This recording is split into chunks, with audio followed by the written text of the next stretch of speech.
You go to high school and then you're at the bottom of the college ladder. You go to college, you're at the bottom of the work ladder, right? We all have been in that situation. And what makes the difference is you got to get started. Because if we could just write down our ideal role, our ideal company and everything, everybody would be happy. But it's important to know what as close to your ideal is and what it might be so that you can decide what aspects of that you're going to give up when you have to take that real decision. If you've been wondering how to set yourself up for corporate success, today we're going to be talking about just that. Our guest today has had an inspiring career and led many marketing and communications teams across industries. Today, he is a career development coach and he focuses on growing, improving, and unlocking the potential in individuals and teams.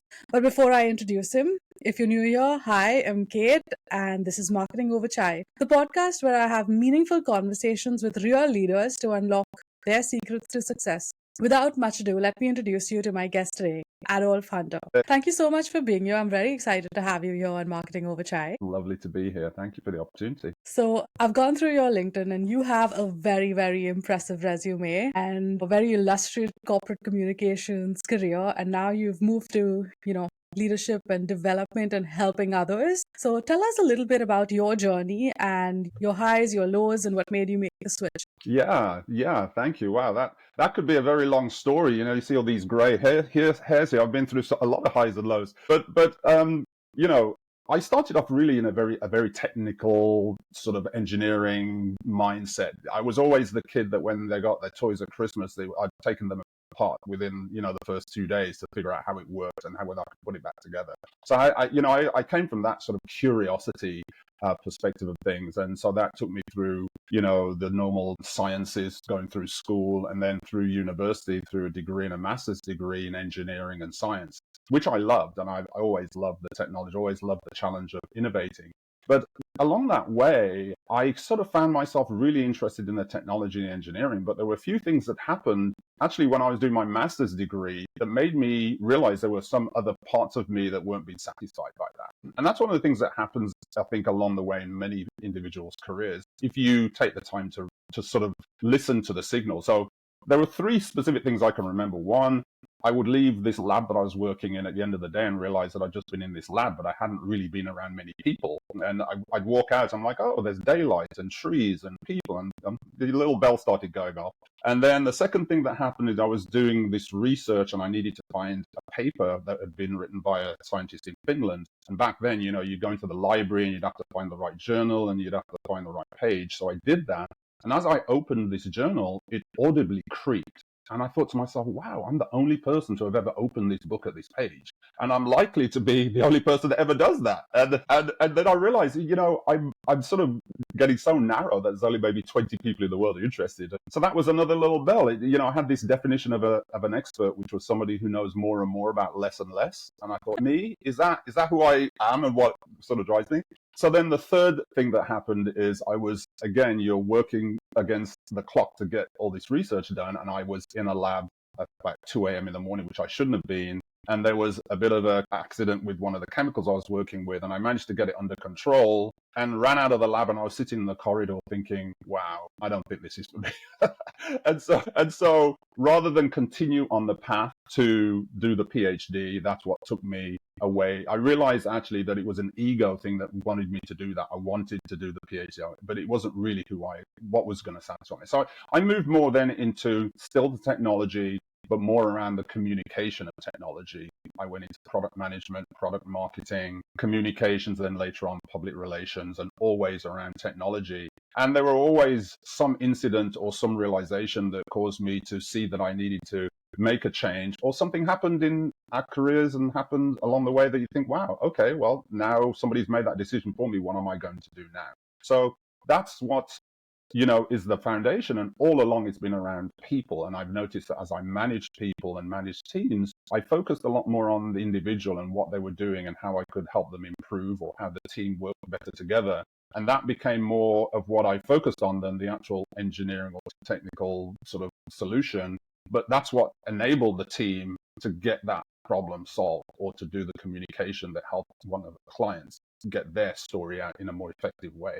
And so that then led me to where I am now, where it's like, well, what I should focus on is the thing that has always, in my mind, helped me be successful in any role that I have, and that is help the team and help the individual be better and grow and help them move forward. And so here I am, coaching and figuring out how to help others get along in their careers. Wow. I love that it was a lab accident that brought you to communications. Mm-hmm. But honestly, like when you working in communications in tech with a lot of product and engineer specialists, and it's often very hard to have both those hats on, right? Right. Because when they talk engineering, Mm-hmm. it's not usually the language of business. Right. So Right. that's a skill that is worth learning. And like I can imagine like that might have how was that switch for you? Yeah. Yeah. Fortunately, although I was in the beginning very much around the technology and engineering, in the background, there was always this thing about communicating what was going on. I felt that, there are some people who want to keep things so complex that only a few people understand it. And my approach to it was, I want to take things that are really complex and break it down so that they're more digestible to more people. And I want to take things that are amazing but only a few people know about it and make it so that many more people know about it. And so I was that sort of weird combination. There's this stereotypical engineer who doesn't know how to put sentences together, doesn't like to socialize, and I was both of those people. So in a lot of respects, that really helped me. But it also helped me help those engineers or other individuals that I worked with to have some empathy for their situation. They are super talented and super useful in the role they had, and my job. And the role that I took on was to help them communicate all the great work they were doing. An example of that, if I can share an example. Yes, please. Yeah, for a while I was a judge, and Intel has a sort of like science fair competition that they sponsor. I'm not sure whether they still do. It's been a few years since I did that. But as a judge, there are all these young kids who are high school level, and they present the research topic or the scientific area that they've been working in, and they write a paper. And I remember meeting this young gentleman, and he had done amazing work. But as I was talking to him, his job was to explain to me how amazing it was, and he really struggled with that.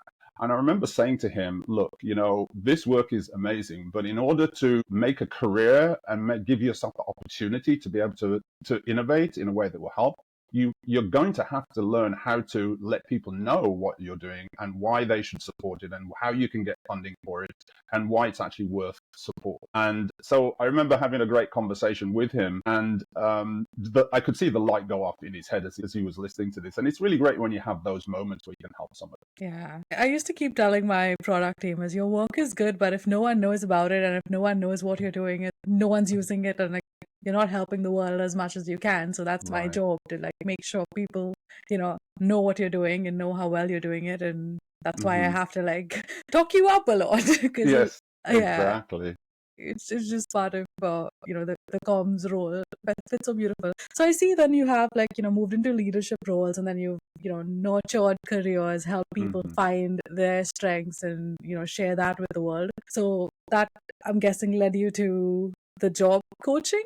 What made that switch? Yeah, I found that as I managed individuals on teams, my style tended to be very different to the styles that they'd had managed before. And honestly, sometimes it was just about being willing to give the feedback that individual required to help them unlock the power that was already inside them. I once managed the communications team of a semiconductor software company in the Silicon Valley. And I took that team on at the time, the communications team, when they'd lost their previous two leaders over a couple of months. And, the morale wasn't really that great, and there were people leaving.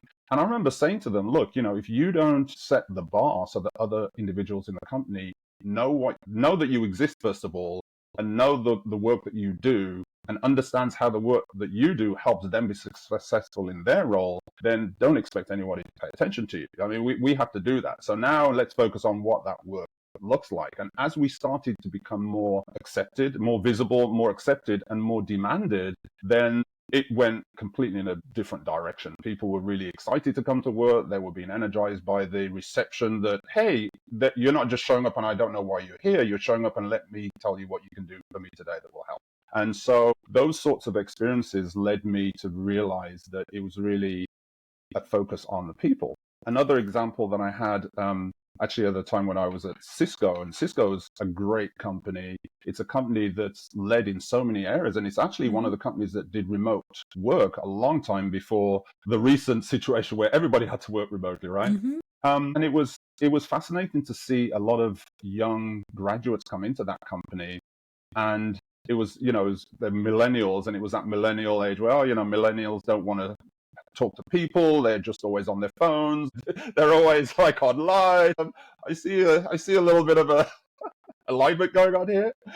The whole social media. But what I found as I met with those individuals, they were lost, and they were lost because the assumption was they like to do that, but they also like to do it at work, and they don't mind that they don't know who their manager is, and they don't mind that they don't have a connection with them. And for many of them, that was a problem. They just they weren't able to fit in, and they didn't feel part of the team because they were treated as though, well, we don't need to worry about them. They'll be okay as long as we can send them a Teams message or whatever. And so that was another example of there are these individuals stuck in a kind of a little bit of a bubble and or stuck with a boulder that they can't get over or get around. And how could I help them do that? How can I bridge the gap for them so that they can feel more part of the team and feel more effective?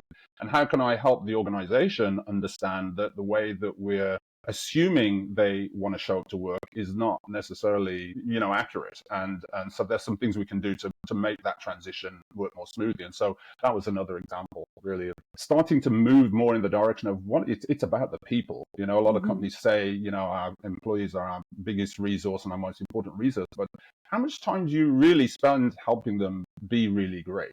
And so reflecting on my career, I had gone through all of my career and I'd never had a coach and I'd never had a mentor. And I got to the point where I was working with CEOs. One example, I worked with a CEO and I went to have a meeting with him and he was looking a little bit down. And I said, what's happening? He said, this has not been going well and that's not been going well. But I talked to my dad about this and he was able to help.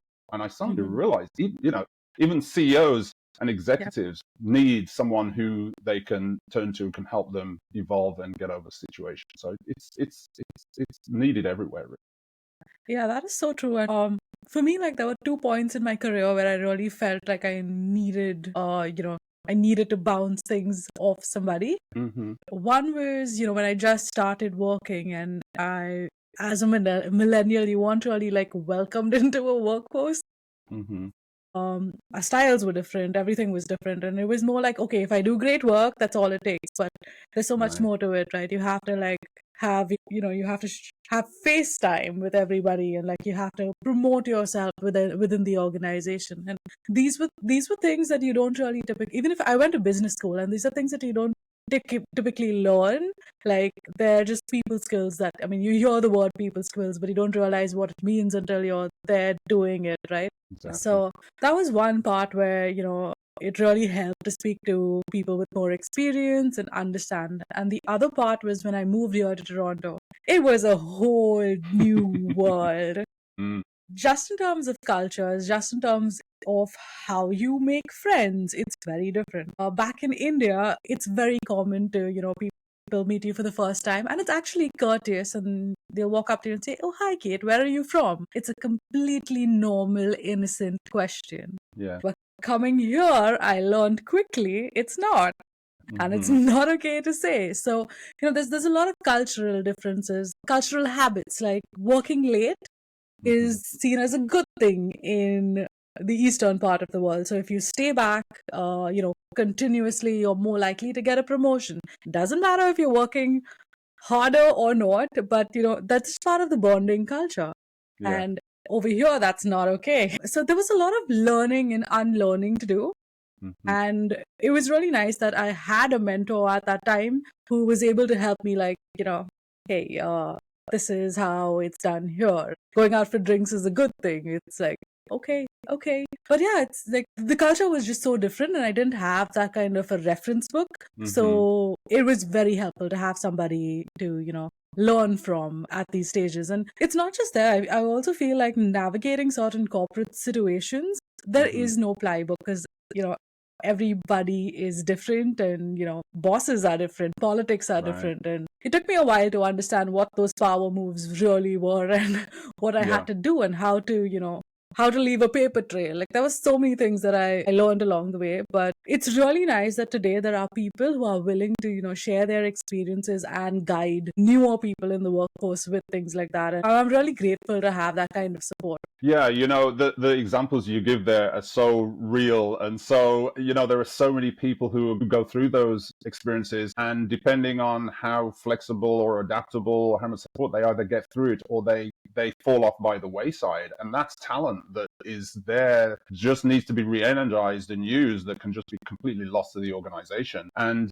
there are cultures in terms of companies as well as there are cultures in terms of countries. So companies also have cultures, and we all work within what we like to describe as systems. There's a system in terms of your home life, there's a system in terms of your social life, and there's a system in terms of the environment you get into when you work inside a company. And some are very formal, some are very rigid, some are very hierarchical, some are not. And so understanding those dynamics, aside from the talent, determination, sort of work habits, become almost equally and sometimes more important than just how good you are at the job that you do. Hmm. And it reminds me of, I obviously well, it may not be obvious, but I was born and grew up in England, went to school in England. I went to graduate school in Canada. I came back to England. I went to work for a Dutch company in the Netherlands, and then I moved to the US.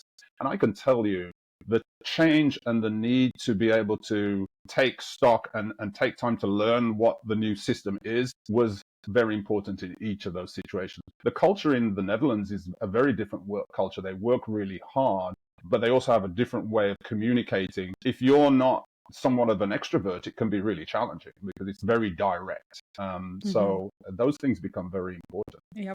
Like one of the persons on the show earlier, and like, I used to have this question, like, what advice would you give to marketers starting out? And he was like, develop a thick skin. And, it is part of that journey, just learning Mm, how to roll with the punches and like, you know, hmm. take it for Hmm. what it is. Yeah, can I just make add Sure. on to that comment, because I think that's a very relevant one. The marketing discipline is more accepted in some industries than others. Hmm. And, particularly in this area of the world where we are in terms of, technology and Silicon Valley, etc., but not unique to this area, but it's certainly on a higher level. The things that are really valued early on are, I have an innovator and I know how to make something new or develop some sort of new service. And now I'm being successful. So I need a finance person to count the money that I'm now making. And I'm making money. There's some legal stuff that we need. So we've got to have a legal team. And so these disciplines and these functions develop by need. And then it's almost as though they get to the point where it's, oh, we're a certain size, we should have marketing. But the understanding of how powerful marketing can be and how much it needs to be supported and given a seat at the table can sometimes not be as high as we need the finance guy, we need the legal guy, we need, or individual. And so it is really important to build up not only a thick skin, but to build a way of ensuring that the value that we're bringing as marketers and communicators is understood and is relevant to the business need. Hmm. And then those individuals also, how do we ensure that they're constantly keeping up with the latest changes so that they can move with all the innovations that are taking place. So I think the thick skin is definitely needed, and a lot of other areas will certainly be brought to bear as well. So, diving into what this episode is all about, and can you tell me, you work with a lot of people, you help them build their careers. So, Hmm. I think you'd have like your pulse on what the job market is today. So, I want to know your point of view on, how is today different from a couple of years, different from the COVID time, and different from a couple of years ago? Because we've seen a lot of layoffs last, and unemployment rates, at least in Canada and in Toronto, are getting higher with each Hmm. month. Um, what do you see happening here, and like, what do you think people need to do in order to, get back in and be employed? Yeah. It's an interesting combination of things being as they always have been, and yet at the same time being very different and changing in a way that can really blindside you. Because at the end of the day, making a transition in your career is all about what market you're in and what are the, there's a market and there's a supply and demand. And if you have the talent and the experience, then, and the demand is there, then there's going to be a match. However, the way that recruitment works has changed a lot, through to the point where it used to be that if you didn't have a network, then essentially forget about it. You'd never be known. You'd never get that right job. And so that was sort of democratized a little bit with a lot of the sort of online digital recruiting tools, LinkedIn being part of it, and there are many others that we all know about. And AI has now become a part of that to make it so that you didn't have to have that personal network. You could just have the talent and put it on display, and the market would see it and put it. One of the challenges that's created is it's made it so easy for everybody to participate in that if a company's recruiting and they put out a requirement, a job spec, they get inundated by thousands of applications because it's been democratized. Everybody can apply that sees it, right? And now there's a challenge, and the problem is how to pull out of those thousands of applicants the ones that are really relevant. And so now I've sensed that the dynamic has changed a little bit back to how it was. If it's the network, if I know the person, if I know somebody who knows somebody else who can recommend the person, they're going to be immediately at the top of the list. So I think that building a network has always been important. It's probably more important now than it ever has been. I also think that the workplace with COVID is going through a little bit of a kind of like either a metamorphosis or a little bit of identity crisis, because there are those companies out there saying, yeah, we've understood the value of people being able to work remotely and that it works because the company kept going, and so we don't need them back. And then there are other companies that are saying, well, no, that was back then. We need everybody back in the office. And the question is, how are companies choosing to meet potential employees where they are in order to make the fit work? Some are more flexible than others. And so as we're looking at our careers and looking at where we want to go, that's an important factor. Some individuals, yeah, I'm good, I'm ready to go back and I want to be. But there's a good majority that have figured out that the flexibility of working from home or working a few days from home is something that they like and can still be effective. And so understanding what is important to you as an individual as you're starting to look or to search becomes very important, because that acts as a very strong filter in choosing where to apply and how to actually address or select in the environments, the systems that will work best for you. There have been a lot of layoffs, and so there's a lot of competition, and so the things that have always made sense still make sense.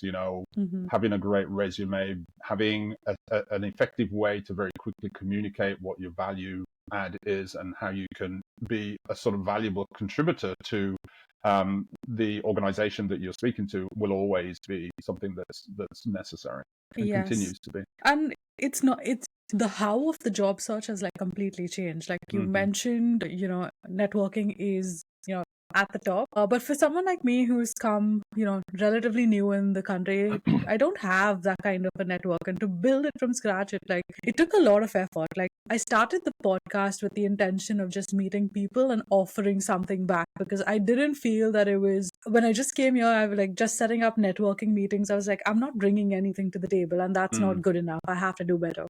So that's where all of it began. It just began as a way to meet more people, to understand what's happening in North America and how I need to do better in order to be, to be where I want to be. Yeah. And even like the job search, going back, the job search is like completely changed. They've got AI screeners now. They've got, people are asking you for video interviews where you're like literally just answering a question and talking to yourself. So you can't judge whether somebody gets your sense of humor. You can't judge, I find it very unfair as a job seeker, because you're kind of going in blind. And on top of that, there are so many scams.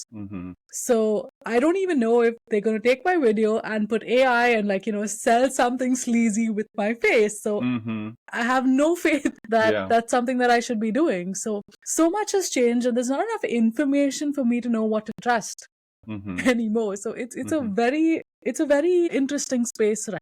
right now. And yeah, so the only place that seems safe is like when you know somebody's working there. Okay, that is a real company and Yeah. that is a real offer. And like there are many ways to check it out. But when Hmm. the competition is so high and you're seeing like hundreds of applications for one job, it kind of gets a little demotivating just trying to go and verify and making sure you're applying for the right things, right? Yeah. So but yeah, I believe everything is, temporary, and Hmm. in the long run, Hmm.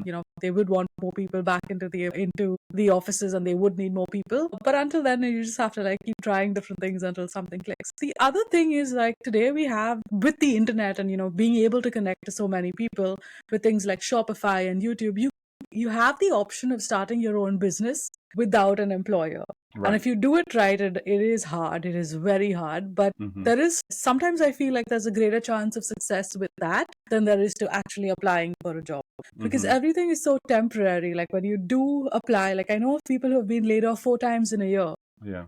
and it's hard to. And the older I get, like I think the more nervous I'm going to be getting. So it's like, yeah, I feel like you can't trust an employer completely anymore. Like Yeah. that's. I think trust is a very important word in this conversation, this context also, because there was a time when, if you had a job and you kept your nose clean and you did good work, you were fine and you could have some belief or some confidence that's the case. Clearly that's not the case now, and it hasn't been for a little while. I think that it's more of an equal responsibility as an employee. You have an equal responsibility to yourself to ensure that you're getting from your job and your company what it is you need. And it's not 100% the case that even if you think things are going well, it's going to work out in the way that you would like it to. And so the idea that having a good idea of what is it that you want as an individual and what's important for you, and always checking to ensure that that's a match with where you are, is one of the first things to do. Because when there's a mismatch there, it shows up in other ways in terms of your work or how you perhaps connect with the team and the enthusiasm and all of those little signals. Kind of the thing that makes a difference when a leader is having to make a choice of, I have 15 employees and I have to unfortunately let 3 go. It may not be the person that is the worst worker or the least productive. We all want to believe that that's the case, and clearly that's part of the rubric. But if there's somebody there that just makes it easy for them to say, well, yeah, this person's not fitting in, or this person isn't really enthusiastic, then that can also be the reason. That can completely catch you as a blindside. I think that you can still have great careers in companies and large organizations and smaller organizations too. Starting your own business is and being entrepreneurial doesn't work for everyone. Mm-hmm. But that option is also out there. And I always say that what we want in life are choices. It's great that that choice exists, and that sort of creator economy has evolved for those for whom that is either a more satisfying work experience, or allows them to sort of try that muscle of being their own boss. Mm-hmm. Um, all of those things are outcomes that can be successful. But as you rightly say, it is a bit of a minefield. I mean, I get text messages all the time saying, hey, there's this great job, la, la, la, la, la. If you're interested, tell us what your WhatsApp is. And I'm like, first of all, I have no idea who you are. Why would you reach out to me in text? And why do I need to go to WhatsApp? And I'm like, okay, block. Is it an amazing opportunity? Maybe it is, but caveat emptor, in other words, buyer beware, is always something that is necessary and makes sense, Mm-hmm. because there are a lot of scams out there, and it's much more easily executed upon now with all the connectivity that we have digitally. Mm-hmm. Absolutely.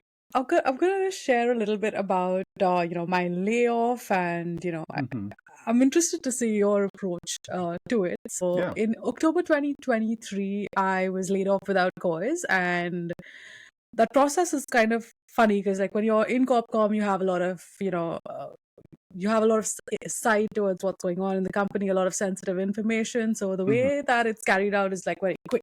So it's a quick conversation, and then you lose access to everything, and you're just like, I was lucky I was working from home that day, so it wasn't as embarrassing. But I can imagine how scary it would be for someone who's actually gone into the office and has to deal with that. And you're seeing Hmm. a lot of people talk about, this experience, people going through this more than once in a year. Like, I think I still have like, some sort of like fear from that Hmm. experience, and would hope that I'd never have to deal with something like that again. But yeah, and then the job market is like crazy. You're applying, you're facing rejections every day. So that can really hurt morale. So YouTube Hmm. was a space that, I was seeing constant growth. It helped me just keep my sanity and know that it's just bad timing, and like I still got it. That Right. was important for me to know. Yeah. So you work with a lot of people. Like, what advice would you give people who've been recently laid off, or even like if you have a colleague laid off?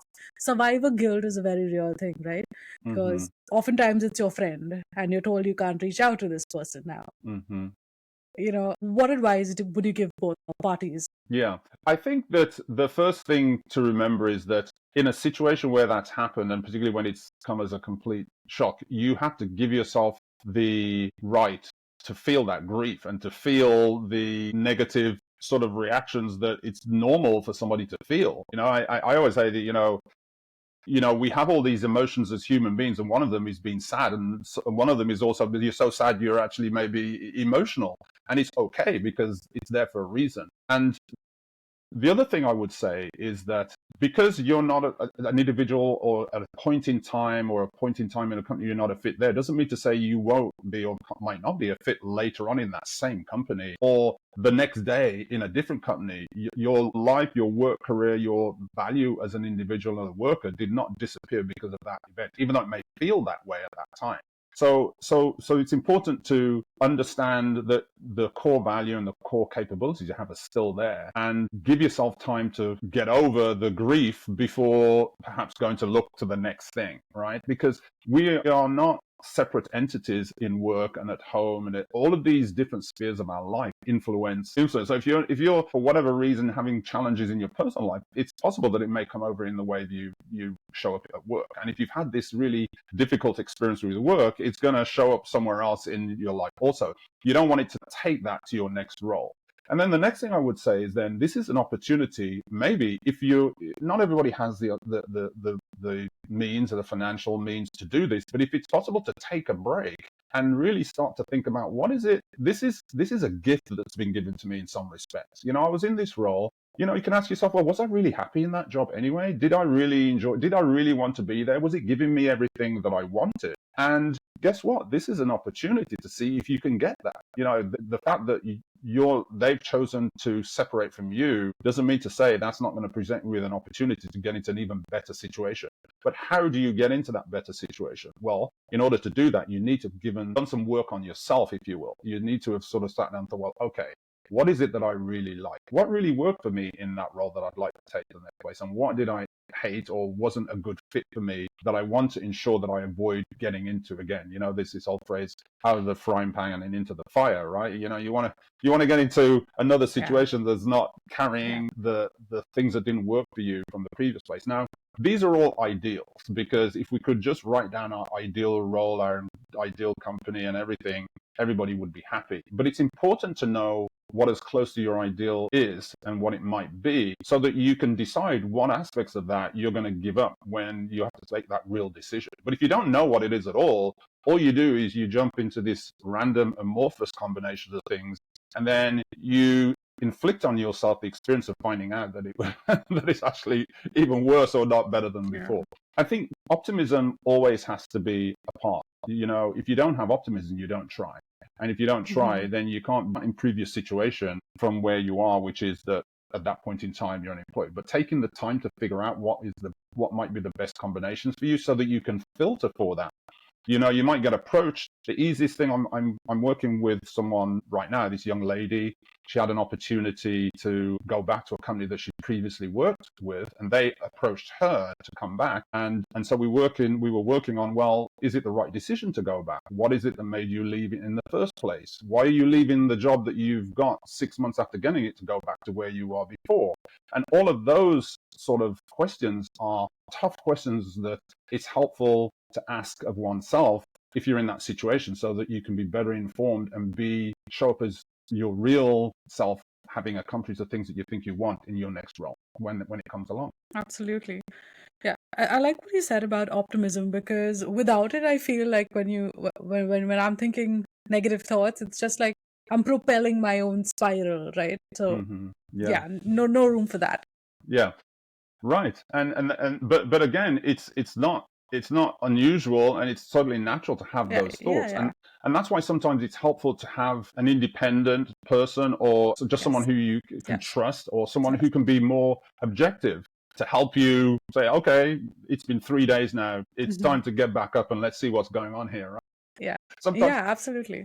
yeah, and that sometimes, the discipline of coaching is not just as a cheerleader. Sometimes it's as, the tough conversationalist, right?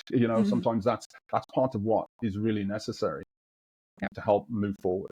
Yeah, especially when you're at a vulnerable place, or when you're, feeling low, it clouds your judgment. Yeah. So you might know what the right thing to do is, but when you are not in the most emotionally stable spot, it's always good to bounce it off someone who is away from those emotions with clarity of thought, and like, you can arrive at those clear decisions. Yeah, Hmm. I think it just helps. So there's Definitely. moving on to your forte, there's two types of people we want to help today. One, those searching for a job, and the others who have a job, but they either, like, not very comfortable where they are, Hmm. or they want to grow and feeling stuck. So, tell us how you'd approach these situations. Yeah, yeah. I think foundational to both groups, I would say, if you want to think of them that way, is it's about you, and it's about the work that you're going to do on yourself, and the reflection you're going to do on yourself in terms of what you want next and what will work for you. That's going to determine how successful you are, either in finding that next role in terms of the individual that's looking right now, or the person that who sees a runway that means they may need to start searching themselves. I'd say with the person that's searching, looking now, it's put all the right things together that you need to have a great resume, have a good idea of how the 2 or 3 things that you are really excited to do, passionate about, 2 or 3 examples of accomplishments that you can take responsibility, or at least claim to have had a role in achieving, and start to filter through based on those things. It's very easy to think, well, I just got to apply for everything, I got to respond to everything, I got to be everywhere. But that scattergun approach generally either doesn't yield results, or it yields a result that is not the one that's good for you. So there is a temptation to do that, but I would say give yourself enough time to go after the thing that you identified you really want to do. And you know what that is, because you spent the time thinking about it, and thinking about what worked in your previous role, what you liked, what you didn't like, and what you'd like to add. Now, the second route is, I think you said, maybe someone who's in a position right now that, they have a job, but they can see maybe, things are looking a little shaky, perhaps, or they maybe even know that there's a path where there's going to be layoffs. If you're in that situation, some of the same things are necessary, but you have more time. And I think it's true of everyone in every part of their career, is to think, what is it that I like about where I am right now? And what do I need to possibly change about myself, or the way I approach work, or the way I show up to work, or the way I respond or react inside the group or the team that I'm in, that would position me to be the person that the company is going to look at and say, hey, this is a person I want to keep, or this is a person that's now getting ready for the next position. As opposed to also identifying the things that are going to say, well, as much as I like this company, these are the things that I see are never going to be right for me, and or that are not giving me what I think I'm going to need going forward. And so in that situation, it's time to start again looking at network, looking at what's really going on in adjacent marketplaces, or in other competitor environments that might be of interest, in the long run, in terms of making that decision to move somewhere else to accomplish the things that you don't think you can accomplish in your current role. Is that helpful? Yes, yes, yes. Yeah. You said a Yeah. lot of things like people think about, but don't really take the time to do. Hmm. So yeah, that kind of like reinforces that, which is quite helpful. Yeah, and I think the key word there is that a lot of people think about but a lot of people don't think about it. And that's the thing. I can say from experience, there've been many times where I've been in roles where I'm like, I just got to do better in this job. I got to work harder. I'm going to be more successful. And I don't take the time to look left and right. And I haven't taken the time to connect with other parts of the industry. And then there's the day that comes, well, I don't want to be here anymore, or the company's chosen that you're not going to be here anymore. And you don't have any preparation at all. You haven't even done any of that thinking. And you don't have, and now you're starting to do the things that you would have been smart to be doing along the way. And so I think taking that thinking time is something that we're not used to doing, because we have all these tools to allow us to be more efficient, to doing more things all at the same time. And thinking doesn't oftentimes come into it. Like, I'm just going to take, like, when was the last time you saw someone put a 20-minute or an hour on their calendar to just do nothing, or to think, or just to sort of like, give themselves the space? It doesn't happen very often. Yeah. As a marketer, especially like when you, or any, I think everybody, but for marketing, especially, creative ideas are like the biggest value that we bring, right? So for me, a 20-minute walk after lunch is my thinking time. It's Right. I don't take my phone, I don't have anything with me. It's just me and my thoughts. And for a lot of people that would seem unproductive, because you're not at your desk and you're not typically working. But that is where I have like most of the ideas for content creation or whatever I'm doing. That it comes from that ability to step away from the screen and just go. For me, it's walk, but for a lot of people, it's like working out or whatever, meditating or whatever. But yeah, I see, and thinking is very underrated, especially because a lot of people are relying more on ChatGPT and other tools to think for them. But yeah, I don't think that. You can only depend on your own thoughts, man, at the end of the day. Right. Yeah. And allow them to wander, so that, in a search, I've never been one of these people that has, there's some people have this 5-year career plan. In 3 years, I'm going to be here. In 18 months, I'm going to be here. In 5 years, I'm going to be there. But it's great to have a directional light. So obviously you should know what is it that I think I would really like to be accomplishing over a period of time. But if you're too plan, then you miss the opportunities that randomly sometimes present themselves. An example is, a long time ago, I also worked for a company called Applied Materials, which is a big semiconductor company. And for many years, I tried to get into that company. Every time I was working for another tech company in England, and of course, Applied is an American company, but they had a division in the town next to where I lived in England. And every time I saw a position advertised, I'd apply for it and I'd do all these things, and nothing worked, until one day I was actually in the gym in the town that I was working at, in this gym, and I saw this guy with the Applied Materials logo on his shirt. And I thought, you know what? I'm going to strike up a conversation with this guy. So I went over, I can't remember, I started chatting to him, and he said, yeah, I work for Applied Materials. I said, oh, yeah, I've always wanted to work for that company. And he said, oh, really? He said, what do you do? And I said, well, I'm in marketing. And he said, oh, that's interesting, because I'm the VP of marketing. Wow. And we actually have a product manager position open. So if you're interested, you should apply. And I said to him, look, okay, I've done that before and it hasn't really worked. So what if I send you my resume and you take a look at it? Which is what I did. And I think a month later, I was working for that company. Wow.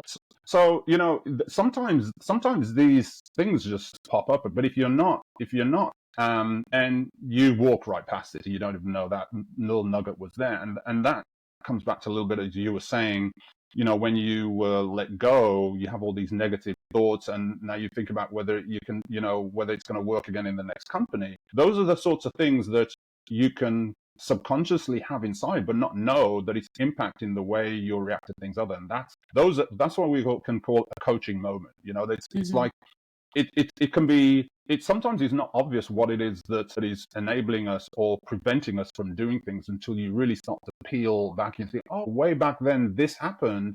And what I now realize is I'm still carrying that thing that happened back there when I think about this thing that's happening now. So, yeah. Learning to let go is also like one part of, moving away from any situation into the next, right? But it takes a lot of work. Yes, it does. It does. And we call that, there's the outer work, which is, hey, I can put together a great presentation. I know how to do a really good pitch. And then the inner work is, what is it that makes me always nervous when I go to do a presentation? What is it? How can I manage that? It's not that you don't have a great set of slides, but what is it that enables you to do a great job of communicating what's on the slide, as an example. Absolutely. So you do help people with like all with different situations to build their careers, and there's two that I want to like see what your what your strategies to career development is. And one is for those starting out with no Hmm. experience in today's job market, where you're seeing entry level corporate positions ask for 5 years of experience. Hmm. It's just not something they have. And the other is mid senior level, people who like someone like me who I've got like about 10 years of experience, but I moved countries. So Canadian experience doesn't really count what I've already done, but I Mm. have done that and it's still very valuable. But I don't have a network. So how would you guide these two sets of individuals today? Hmm. Hmm. I'm going to answer that by starting off by saying there is no one way to guide any set of individuals, because every coaching opportunity is unique. It's about who that person is, and everybody's history is different to the other person. So what it is that could help that person unlock an opportunity will be very different to someone else. But in general, the person that has no experience and without a network, we've kind of all been there, right? You know, either out of school or you graduate and think, yeah, I've got this degree, the world is my oyster. And it's like, well, no, you're at the bottom of another ladder. You go to high school and then you're at the bottom of the college ladder. You go to college, you're at the bottom of the work ladder, right? We all have been in that situation. And what makes the difference is you got to get started, right? You've got to get your foot on the ladder somewhere. So being very, I think, again, my approach will always be, first of all, understand what it is you really love and really want to do and what you would like to be doing and in what situation. Now, go out there and find somewhere where you can get some of those things. Don't make it so that I have to check every box in order to start. No, have enough boxes that get you going and get on the ladder and start, and be flexible, and once you're in there, be a learner, be available. Let people know that you're available to take on projects, to assist with projects, to show up and have ideas. But one of the challenges when you're new is you think, well, everybody else knows everything and I know nothing. But part of what you know can bring that everybody else that's already there doesn't have is the fresh pair of eyes. So it's entirely possible for you to be the newest person in the room and come up with the best idea just because you're able to see something that nobody else. So never be afraid to make a contribution, even though you may feel a little bit as though it's not your place. So that's the advice I would give. Be open, know what it is you want, be able to look left and right and see an opportunity that may not be obvious. And when you get in there, be visible, work hard, be available, and that's your start. Either that environment will be the one that you grow in for several years, or it will be the one that gives you a year or two experience that you can now say, I have a 2 years experience doing X, Y, and Z. Yeah, yeah. Now the sort of middle level, I think, was the other group you said, the middle level Mm-hmm. person. A lot of, again, what I've seen in some of my coaching are people who are good at what they're doing, and they fall into a couple of different groups. One is that, hey, I'm ready to go to the next level, and I want to work with somebody to help me identify the things that are stopping me from getting there. One of my own personal blockers, my own personal behaviors, or my area of growth that will help me qualify and be seen as a person to take that next role. And that's just about saying, what is the part of your day, what is the part of the activity that is really painful, that isn't going well, or who are the individuals or the groups that you're not connecting with, and why are you not connecting with them? Because we can't change somebody else, actually. All we can do is change ourselves. We can work on ourselves to make changes, to make a different outcome. There's another group that they have just been promoted. And I've been in that position, and I'm sure you and many of your listeners will. You get, hey, this is great. I got this new promotion. Good luck. Do a good job day one. Well, who's going to help me? Who's going to be my sounding board? Where can I go to when I'm sort of not knowing what the decision should be, or whether I've made a good decision? And so working with those individuals is about helping them get to the effectiveness in their role as quickly as they can. Again, working just being able to be the person that say, hey, look, this is what's been going on, and I'm not really sure what the right decision should be, or I don't understand why that happened. And then you can sort of help them sort of unravel it and figure out themselves. It's always about, it's not as though you can have a conversation and say, oh yeah, I had that experience, this is what I did, you should do that. Because again, different person, different environment. And so The third sort of situation that I've come across is where there's a manager of a team or VP. They maybe have 3 or 4 directors and they have a strong performer, but somehow that individual dynamic in the team isn't really strong. And they don't want to let this person go. They want to solve that problem. So then the question is, well, what's going on with you and what's going on in the environment that you're working in that's causing this friction? Are they even aware that there's this dynamic that is being seen as not being helpful? Sometimes we have blind spots to that. We think we're doing really great, but we're not picking up the signals that things aren't so good. So it's an opportunity to work through that. And in those situations, it's really important to be connecting with the leader of the person and the individual.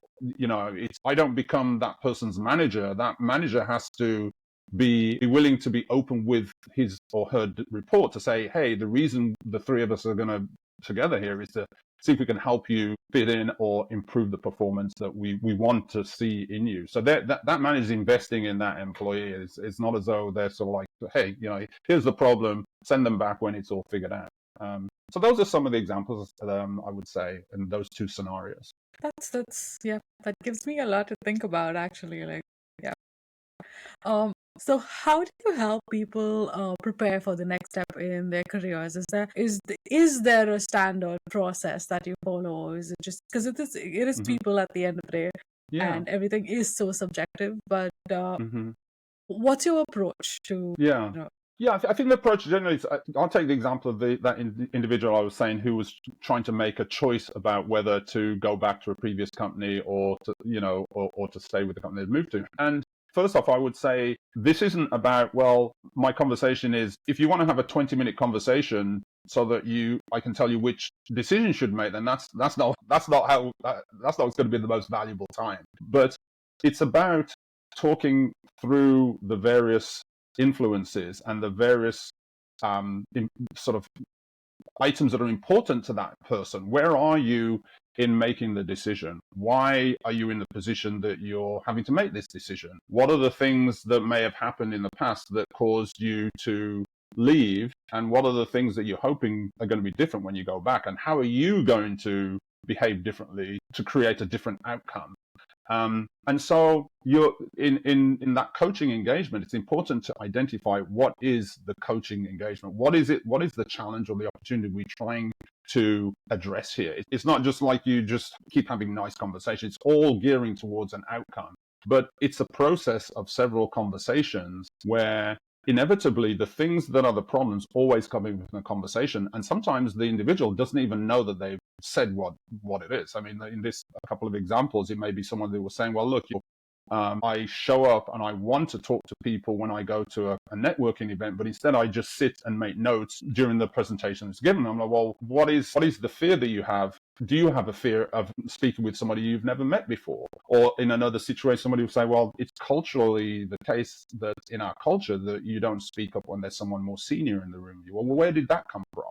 Mm-hmm. And how has that been part of your life, your culture at home or your culture with your friends? But how do you see that holding you back when you use that same approach when you're in the work environment and there's an expectation that you will speak up? And just Mm-hmm. bringing that realization and realize, oh, okay, yeah, it is okay for me to do this. Now, the next step is it's now uncomfortable to do it because that individual's not really been used to doing it. So I work with them to sort of say, okay, what are the situations that we're going to find for you? There's these little experiments right along the way. We've now identified what the coaching moment is. We've figured out what may be the block. And now we have to have these little experiments so that they start to practice this new behavior, because coaching is all about development and growth. At the end of any coach session, it's like, well, how did this person change themselves so that what they weren't doing before is now more natural for them? And that thing that they're now doing is helping them accomplish things they'd like. So that's a sort of little bit. It's definitely a journey over several conversations, and it's always driven by the person. I never go in and say, "Hey, well, today let's talk about this," or "Today, what I think you need to solve is this, and this is how you solve it." It's all about getting out of that individual the words that, sometimes as they say it, they're amazed themselves that they're coming. It's like, wow, I just said that, and now it makes sense. Now they Yeah. own that realization, and they own the sort of responsibility, if you will, to start to address it. Yeah. It's kind of like a mixture between like having a godfather and a therapist, because you are like really identifying those problems as well as like, Hmm. being guided properly. And I think that's where like those years of your corporate experience would really come into play, because every corporation is different, every culture is Yeah. different, and there's so many different types of personalities. And I think besides the skills, anyone can work on the skills. It's easy to Mm. sometimes it's easy to identify where we fall short, but Yeah. navigating people and politics and culture, that there aren't as many playbooks out there for those kind of situations, and that is something only experience teaches you, right? So Yeah. I would think it's like particularly helpful there, which brings me to my next question, which is, about finding work-life balance and setting boundaries. I saw on your website that that is something that you help people with as well. Hmm. This is something most people struggle with, setting boundaries at work, and especially early on in my career, that was like definitely something that would define me. Yeah. So, yeah, tell us about your approach and how you help people improve these Hmm. particular challenge. Hmm. Yeah, being very transparent about what phase you're in terms of the balance of home life, social life, maybe parenting, working.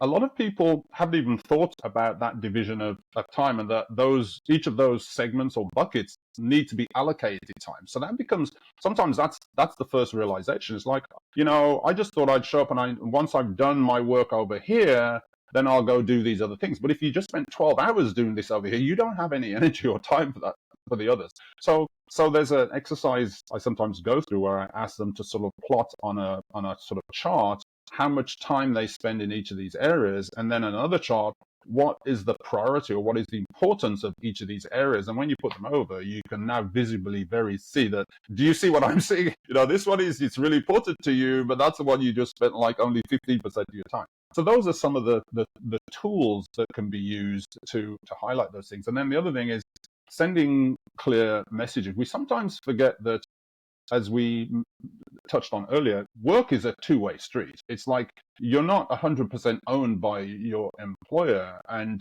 you are also not going to just show up, do a minimum amount of work and disappear and think that that's going to work well. But making clear what your boundary is in terms of accessibility. There's somebody who will send emails and texts at like 10 p.m. If you make a habit of responding to those at 10:05, then guess what? You've set an expectation. You're accessible within minutes of every email and also at any time of day. And so starting to think about something and asking yourself, well, if I didn't respond to that, would it really have made that much difference? Or would, when I, for example, work in environments where Slack is a great tool, but it can be kind of insane. Right? I often sort of worked at a couple of companies where they had this, and I see it just taking over. And so setting boundaries and making it clear what that boundary is, as long as it's reasonable, you'd be surprised how accepted it will be. I think sometimes you think, well, I can't say that I'm not going to respond because that's going to be bad. Well, no, everybody's allowed to have some downtime and have family time. So working on those things. Then on the other side, it may be something outside of work that's causing you to spend so much time at work. Is there something else going on that makes it easier or more comfortable for you to be doing that than something else? And what is that? And let's put that on the table. This is what we call moving against. It's like there's a barrier here. There's an area that you're trying to not talk about or trying to not address. But that, when you solve that issue, then this other problem that you're telling me about is going to go away. In other words, it's a symptom. What you're telling me about is a symptom of this work-life balance that you work so hard. The real coaching moment is, what is stopping you from doing this thing over here and spending time over here? Is there some other relationship issue that means you just prefer to be over here and away from it? And unless you solve that problem, then the balance isn't going to be resolved. And I was thinking of an example of a lady that I spent some time coaching, and her husband was really into football, and he spent all the Monday night football. I'm not a big footballer, so I don't even know when all the games are, but she was having a challenge with that. I have a question. Is it real football, which I call soccer, or is it the American football? This is important. American football. Okay. Then I don't know much about that too. Yeah, but it could be any sport. But it's funny because I say normally I would say football, and football would be the one you play with your foot in, England. But in this time it was American football, and I never called the other one soccer, by the way. But anyway, the challenge here was she was frustrated at that because it meant they was taking time away from time with her and their son, and I was like, well, what's the conversation like about the time that you were wanting to have as family time? And you talked about that. I mean, he's happy watching football, you're frustrated about the football, and you're not getting this other thing done. And so it wasn't necessarily about the fact that the problem wasn't he was watching football. The problem was that activity is causing them not to spend as much time together as a family as she would like. And so, that needs to come into the conversation. Absolutely. Moving to my next question, which is, Mm-hmm. for navigating the corporate culture, it is a world in itself. What is something you think everyone should know? One piece of advice for everyone. What would you say? I think one of the most important things is to spend time understanding the culture of the company that you're in. How strict are they on titles and levels? How open are they to being more flexible in terms of starting and ending time? Finding out those basic kind of rules of the road will help a lot in, first of all, staying within those sort of like guardrails, but also understanding whether working in an environment where staying in those guardrails is going to work for you or is going to be a source of frustration every time you show up to work. So I think that is really important. And then the next thing is, what is your network within the company? Who are your supporters? Who can help you? How much time do you invest in speaking to people so that they know who you are? What I always found really important is everybody's busy. And if I have an issue, and the first time that person's heard from me is when I have an issue and I'm asking for something, guess what? That doesn't become a priority for them. If you've at least spent some time socializing, and again, an individual that I'm coaching recently works in a big retail company, and he's super good at his job, but he doesn't have much of a network with his colleagues. And I'm like, well, he wants to get to the next level and promote it, etc. It's not just going to be about your boss. There's going to be a general opinion about who you are in the company that will also influence. So you have to spend some time. Next time you're in a meeting and you're talking about technology, spend 10 minutes just asking how the person's doing or what they did this weekend, or, build a relationship so that when there's an ask or when there's a crisis, that person is saying, hey, Adolph, yeah, what's going on? Yeah, we talked about it. Yeah, definitely, I'll do that for you. As opposed to, Adolph, right? Who are you again? No, I have 30 other people who I got to do stuff for today. Yeah. So those are two areas I'd say. Understand the company, understand the system, understand what the rules of the road are. Invest in being real and being known by a wide group of people, because companies are combinations of little cults, if you want to will. There's finance, there's development, there's research, and all of them need to work together and communicate at some point for the whole thing to work together. So don't just think just because you're great in your team that you're going to be great everywhere. Yeah, and it's also like you may do like great work, but not everyone may know that you're the one doing it at the end of the day. So wow, that's a lot of things I'm going to be writing down and keeping beside me. Yeah. And there's a way to let people know that you were part of something without it coming over as you're taking credit for everything as well. Yes. That's also really important. Yes. And I think what you said about like spending some time on, really learning the culture, learning what the way things work is something that I should be doing more of, which I hadn't done in the past. So yeah, I'm glad that that's an action point on my list now. Mm-hmm. Moving to my next question, and this really comes for someone like me who has either moved cultures or has grown up here, but we look different from what most people do, right? So, for example, like being Indian, now Toronto has a really large Indian population, but there's so many different types of Indians, right? India is a huge country. We've got like 26 different languages spoken there. So I find myself often like having to explain who I am, and it's kind of funny sometimes, or I'm addressing stereotypes that don't really exist. They may or may not, like I don't know. So I feel like for people like us, where we are different, and that's fine, different is good, but Yeah, what advice would you give us to, when we're in a corporation, and like how can we really embrace what is different about us, and should we be thinking about our differentness so much, or just like chill, Mm, like, because I keep going both ways. yeah, yeah. It's an interesting one because I have, throughout my career, been in pretty much all situations, all environments, either the only or one of very few people of color. And it's interesting because I'm British. I grew up in England. I came here. There's a different way of referring to people of African descent or African American. And people will say, "Oh, you're African American." I'm like, "No, actually, I'm not. I'm not African, I'm not American at all. But I'm here, right? But this is my ethnicity. My parents are from the Caribbean. I'm African Caribbean, actually. And this is my nationality. I'm actually British. And the whole color thing's another thing. So oftentimes people will also say to me, "Oh, you have an accent." And I'll say, "Yeah, so do you. Everybody has an accent." Yeah, I think humor is a great yeah, sort of diffuser and leveler. So they'll say, "Yeah, everybody has an, yeah, but you have a different accent." Well, where do you think the accent's from? And oftentimes I'll say, "Oh, it'll be South Africa or it'll be Australia, and it won't be England." And I think it's because sometimes they have an image in their mind of what an English person looks like. Now, you can make that a real problem and an obstacle and an issue, or you can just make it a teaching or a learning or a humor moment for that person. And that's the approach that I've tended to take. We are all individuals. We all bring uniqueness. And some of us have that more visible than others, right? And sometimes that can be used for you, and sometimes, most of the time, I would say more likely against. But my approach has been, and my advice, if asked for, is the world is the world, and the environment you find yourself in is the one that you have to perform in existing and be successful in. And you're not allowed to not be successful just because of how you look. And I would say that in a couple of different ways. You're not allowed to not be successful because you discount who you are and you feel you're lesser than, but you also don't let somebody else make you feel that way either, because we get to control, everyone individually gets to control how they feel and how they show up and how they demonstrate and talk about their value.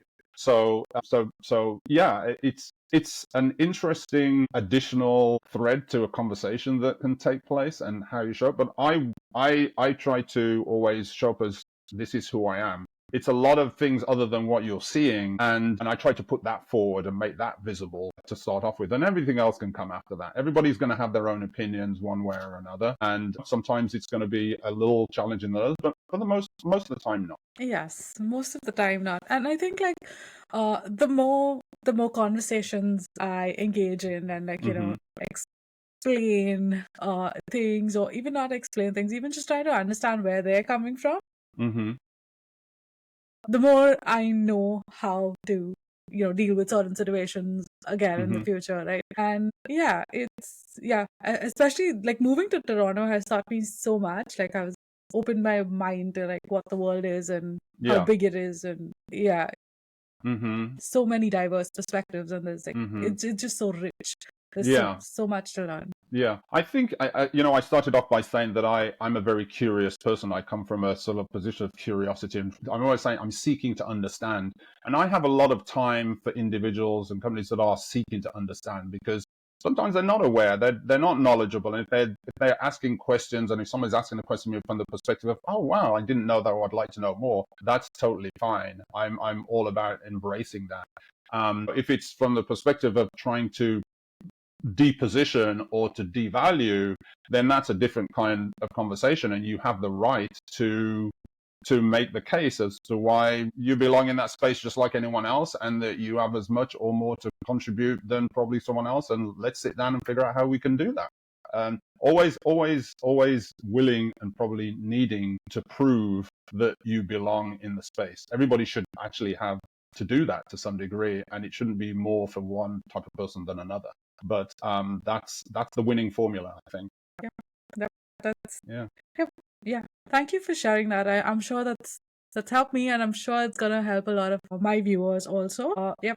So that brings us to the end of today's conversation. And before we go, I want to give you the chance to talk about what you do and how you do it. And it's just a couple minutes to pitch your Yeah. services. And yep, the stage is Yeah. yours. Yeah. Oh, thank you. Thank you. Well, yeah, first of all, thanks again for having me here. This has been a really great conversation, covered so much such a large territory of the whole area of work and life and corporates, etc. My calling is to work with individuals who are looking to remove obstacles to the things that they're trying to accomplish in their life. And it can be around a job transition, but it's not necessarily restricted to that. It can be just, hey, I'm at this point in my life and I'm trying to figure out where I want to go. And I meet them where they are and help them to understand what is important to them and what the obstacles are and how they as an individual can grow and develop to overcome those things to move forward. And, I offer a sort of a free 30-minute consult to just talk. And the thing with coaching is there has to be a fit. There has to be a sense of trust and a sense of a connection in order for coaching to work. And that's what I look for. And if I speak to somebody and it doesn't apparently appear to be the case, I'm happy to refer to someone else. And when it is, then we engage and I like to set a very clear goals. Coaching at the end of it has to have an objective for me, and we set that goal and we set the milestones along the way and we keep working on it. And my philosophy is you have the answer already. I'm here to help you get to that answer. If you're into chemistry and the catalyst is something that helps a reaction go forward, but without taking any role in itself. So that's my basis of approach. And I'm open to all sorts of coaching opportunities. And at the end of the day, it's all about the individual and the answer that they can get to by being open to self-reflection. I'll leave Adolph's website and his LinkedIn in the show notes. So if you want to get in touch with him, that's how Adolph, how would you prefer people reach out to you? Yeah, either at my email or at adolphhunter.com. They can see a little bit more about, the sort of things that they can set an appointment to sort of chat with me via that. It'll come straight to my calendar. Either way. Perfect. Yeah. Thank you so much for taking the time to be here. We've run out. We run over time a little bit, but thank you so much for being here. I mean, today has been very insightful. There's a lot of little nuggets that I am going to write down and keep in front of me because they've been really valuable. So I must say this. Maybe I'm being a little too candid, but I always have this notion about I don't know. Maybe I early on read this where those who can't do teach kind of thing. And I always had this weird notion about coaches, but speaking to you today has really broken that perception because I see where everything's coming from. And it's this whole deep rooted, there's so much experience, there's so much of, wisdom from that it is, I see why someone would trust you with, important decisions. I see why that would happen. It makes perfect sense to me. And another thing is another way that my mind is open today. So thank you so much for that. I really appreciate it. It's been this has been a very motivating conversation for me, and it's given me a lot of things to think about. Thank you for being here. Yeah, it's been a pleasure, and I see the work that you're doing. This sort of resource that you're providing is super important, and I'm sure is helping a lot of people, and it's really necessary. And I come at this from the point of view of the experience and also the things that I know could have been in place that might have helped me. And I've seen in working with lots of different industries and companies that need is there. And so if I can pay that back in any way by working with individuals, then that's a great win for me. And that's where the satisfaction comes for me from doing this work. So thank you again. Really enjoyed this conversation, and I'm sure we'll talk again soon.